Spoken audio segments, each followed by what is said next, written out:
آئیے میں آپ کو بتاؤں پروردگار جل جلالہ کے نزدیک ان بندوں کی اہمیت کیا ہے. بہت اچھی طرح سے ذہن میں رکھیے کہ آپ کو کہاں بیٹھنا ہے، کس کی دوستی اختیار کرنی ہے اور کس لیے اختیار کرنی ہے، اس کو خاص طور پر ذہن کے اندر رکھیں. اللہ اکبر.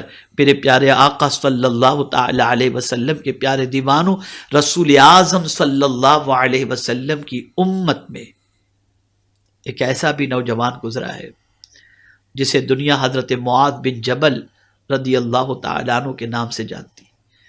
آپ کا وصال ٹوٹل 33 ایئرز کی ایج کے اندر آپ اس دنیا سے کچھ کر گئے. بہت خوبصورت تھے، بہت باکردار تھے، بہت باعمل تھے، اور علم کے اعتبار سے بڑا اونچا مقام تھا. 33 ایئرز کے اندر رسول اعظم صلی اللہ علیہ وسلم نے یمن کا قاضی اور گورنر بنا کر انہیں روانہ فرمایا. آپ جانتے ہیں حضرت معاذ بن جبل رضی اللہ المولا تبارک و تعالی عنہ سے متعلق 33 سال کی عمر کے اندر اس دار فانی سے وہ دار بقا کی طرف کچھ کر گئے، انتقال فرما گئے.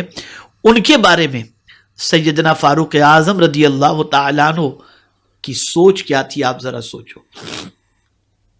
وہ فاروق اعظم رضی اللہ تعالی عنہ جن کے بارے میں پیغمبر رحمت صلی اللہ علیہ وسلم یہ فرماتے ہیں کہ آسمان کے تاروں کے برابر اگر کسی کی نیکی ہے تو وہ عمر فاروق ہے. جب سیدنا فاروق اعظم رضی اللہ تعالیٰ عنہ کے وصال کا وقت قریب ہوا، زخموں کی تاب نہ لا کر اس دار فانی سے دار بقا کی طرف کچھ کرنے کے قریب تھے، محسوس ہو رہا تھا کہ میں چند ساعتوں کا مہمان ہوں. تو آپ کے قریب جو لوگ موجود تھے انہوں نے عرض کیا، حضور کسی کو خلیفہ نامزد فرما دیں. اب جواب سنیے فاروق اعظم کا. ارشاد فرماتے ہیں اگر اس وقت معاذ بن جبل زندہ ہوتے تو میں انہی کو خلیفہ نامزد کرتا. اور اللہ اکبر، سیدنا فاروق اعظم رضی اللہ تعالیٰ عنہ کی بارگاہ میں ایک مرتبہ حضرت معاذ بن جبل رضی اللہ تعالیٰ عنہ کا کوئی فیصلہ پیش کیا گیا کہ حضرت معاذ بن جبل رضی اللہ تعالیٰ عنہ نے یہ فیصلہ فرمایا ہے. تو سیدنا فاروق اعظم رضی اللہ تعالیٰ عنہ خوش ہو کر کے ارشاد فرماتے ہیں عورتیں معاذ کا ثانی پیدا کرنے سے قاصر ہیں، اب معاذ جیسا کوئی دوسرا پیدا نہیں ہو سکتا. یہ جوان تھے حضرت معاذ بن جبل، جس وقت انہوں نے فیصلہ فرمایا تھا ینگ تھے، وصال فرماتے وقت بھی ینگ تھے. اللہ اکبر. اب انہی کے ایک واقعے سے میں آپ کو پوری چیز سمجھا دوں اور آپ کی اہمیت آپ کو بتا دوں اور آپ کو یہ بتا دوں کہ آپ کو بیٹھنا کہاں ہے، کرنا کیا ہے، کس کی فرینڈشپ اختیار کرنا ہے، تاکہ آپ حضرت معاذ بن جبل رضی اللہ تعالی عنہ جو جلیل القدر صحابی اور رسول اعظم صلی اللہ علیہ وسلم نے جنہیں یمن کا گورنر بنا کر کے بھیجا تھا، آئیے ایک واقعہ ان کے بارے میں سماعت فرمائیں.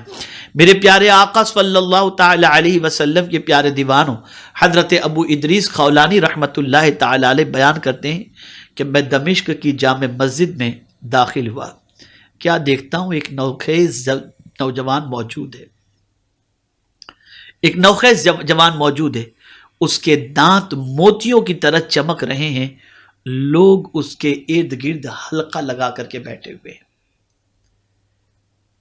ایک نوجوان دانت موتیوں کی طرح چمک رہے ہیں اور اس کے قریب لوگ حلقہ لگا کر کے بیٹھے ہوئے ہیں.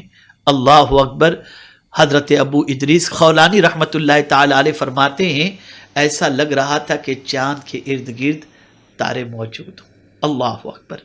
آگے ارشاد فرماتے ہیں حضرت ابو ادریس خولانی رحمت اللہ تعالی علیہ کہ میں نے دیکھا کہ کہیں بھی کوئی پریشانی ہوتی، اختلاف ہوتا، لوگ دوڑ کر کے اس نوجوان کے پاس آتے اور وہاں سے تشفی بھرے جملے سن کر واپس لوٹ جاتے.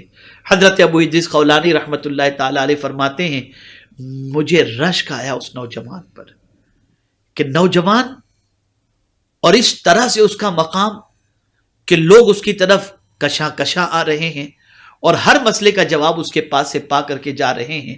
تو حضرت ابو ادریس خولانی رحمت اللہ تعالی علیہ فرماتے ہیں میرے دل میں اس کی محبت پیدا ہوئی. میں نے کسی سے پوچھا یہ نوجوان کون ہے؟ تو بتایا گیا یہ نوجوان رسول اعظم صلی اللہ علیہ وسلم کے صحابی حضرت معاذ بن جبل رضی اللہ تعالیٰ عنہ. تو حضرت ابو ادریس خولانی رحمۃ اللہ تعالی علیہ فرماتے میرے دل میں تمنا پیدا ہوئی کہ میں ان سے اکیلے میں ملوں.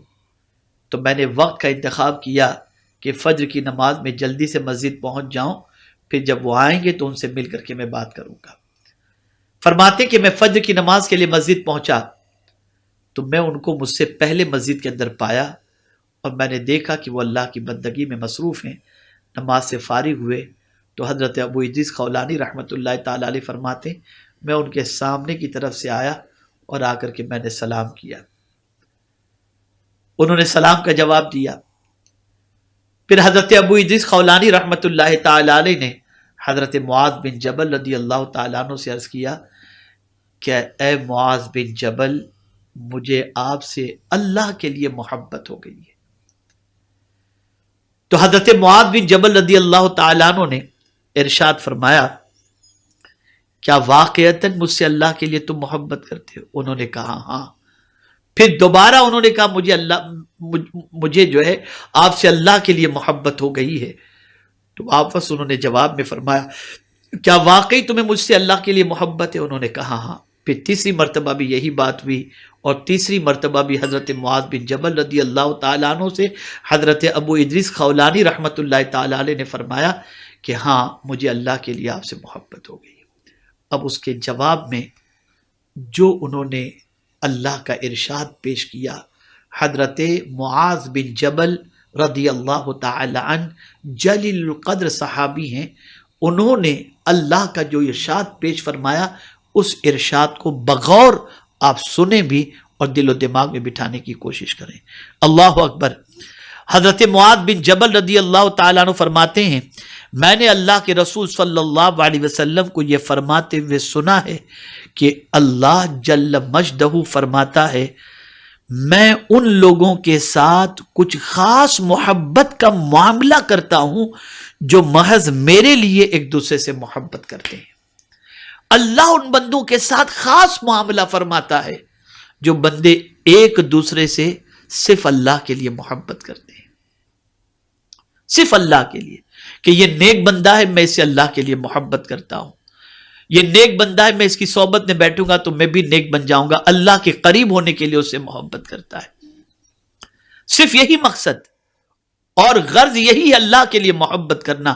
تو آقا کریم صلی اللہ علیہ وسلم فرماتے رب فرماتا ہے جو میرے لیے ایک دوسرے سے محبت کرتے ہیں میں ان کے لیے خاص معاملہ فرماتا ہوں، خاص معاملہ. اور اسی کے ساتھ آقا کریم صلی اللہ علیہ وسلم نے رب کا ارشاد بیان فرمایا جو محض میرے لیے ایک دوسرے سے محبت کرتے ہیں میں ان کے ساتھ خاص معاملہ کرتا ہوں. اور پھر سرکار صلی اللہ علیہ وسلم نے رب کا ارشاد فرمایا صرف میرے واسطے ایک جگہ آ کر بیٹھتے ہیں ان کے ساتھ بھی میں خاص معاملہ کرتا ہوں.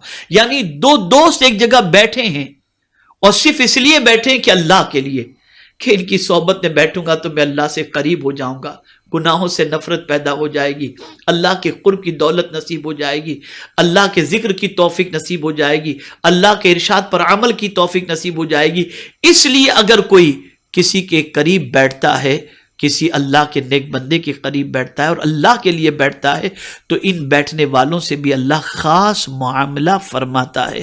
اسی کے ساتھ ساتھ پروردگار جل جلالہ نے ارشاد فرمایا اگر کوئی اللہ کے لیے ایک دوسرے سے ملاقات کرتا ہے تو ان کے ساتھ بھی میرا معاملہ خاص معاملہ فرماتا ہے.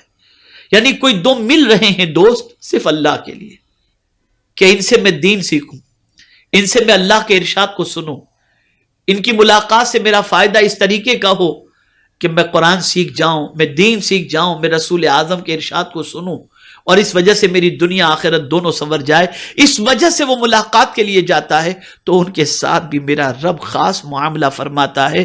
اور پھر پروردگار جل جلالہ نے بہت پیارا ارشاد فرمایا، اللہ اکبر، ارشاد فرمایا اور صرف میری رضا پانے کے لیے ایک دوسرے پر خرچ کرتے ہیں. اللہ اکبر.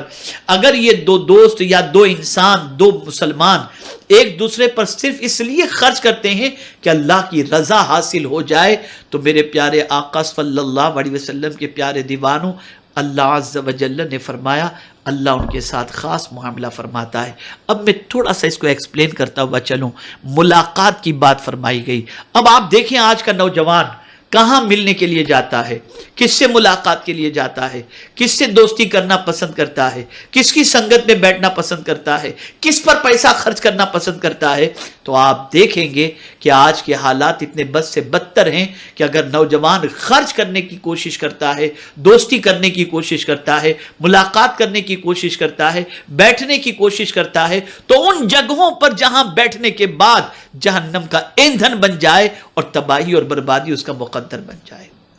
اے نوجوانوں، اللہ کے لیے محبت کرو، اللہ کے لیے دوستی کرو، اللہ کے لیے خرچ کرو، اللہ کے لیے ایک دوسرے کی نشست میں آؤ، اللہ کے لیے ملاقاتیں کرو، پھر آپ دیکھنا اللہ دل کو کیسے پھیر دیتا ہے، اللہ دل کی دنیا میں کتنا انقلاب پیدا کر دیتا ہے۔